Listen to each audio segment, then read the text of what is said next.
ಸಿಂಹ ಮತ್ತು ಹಸುಗಳು. ಒಂದಾನೊಂದು ಕಾಲದಲ್ಲಿ ಒಳ್ಳೆಯ ಸ್ನೇಹಿತರಾಗಿದ್ದ 4 ಹಸುಗಳಿದ್ದವು. ಅವು ಆಹಾರ ತಿನ್ನುವಾಗ ಅಥವಾ ನಿದ್ದೆ ಮಾಡುವಾಗ ಯಾವಾಗಲೂ ಜೊತೆಯಲ್ಲೇ ಇರುತ್ತಿದ್ದವು. ಆದುದರಿಂದ ಸಿಂಹವು ಕೊಂದು ತಿಂದು ಮಿಗಿಸಿದ ಇತರ ಪ್ರಾಣಿಗಳ ಮಾಂಸವನ್ನು ತಿನ್ನುತ್ತಿದ್ದ ನರಿಗೆ ಸರಿಯಾದ ಆಹಾರ ಸಿಗುತ್ತಿರಲಿಲ್ಲ. ಆದುದರಿಂದ ಅವನು ಯೋಚಿಸಿದ, ಏನಾದರೂ ಮಾಡಿ ನಾನು ಅವರ ಒಗ್ಗಟ್ಟನ್ನು ಮುರಿಯಬೇಕು. ಇದಕ್ಕಾಗಿ ಅವನು ಒಬ್ಬರಿಂದೊಬ್ಬರು ಸ್ವಲ್ಪವೇ ದೂರದಲ್ಲಿರುವಾಗ ಬೇರೆ ಬೇರೆಯಾಗಿ ಭೇಟಿ ಮಾಡಿದ ಮತ್ತು ಹೀಗೆ ಹೇಳಿದ, ಓ ಗೆಳೆಯ, ನಿನ್ನ ಸ್ನೇಹಿತರು ನಿನ್ನನ್ನು ಬಿಟ್ಟು ಚೆನ್ನಾಗಿ ಮೇವು ಸಿಗುವ ಇನ್ನೊಂದು ಮೈದಾನಕ್ಕೆ ಹೋಗಲು ನಿನಗೆ ತಿಳಿದಿಲ್ಲವೇ? ಇದನ್ನು ಕೇಳಿ ಪ್ರತಿ ಹಸುವಿಗೂ ಕೋಪ ಬಂತು.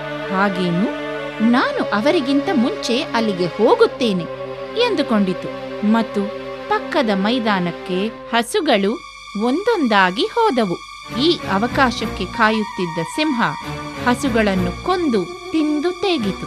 ನರಿ ಸಂತೋಷವಾಗಿ ಆಹಾರ ತಿಂದಿತು.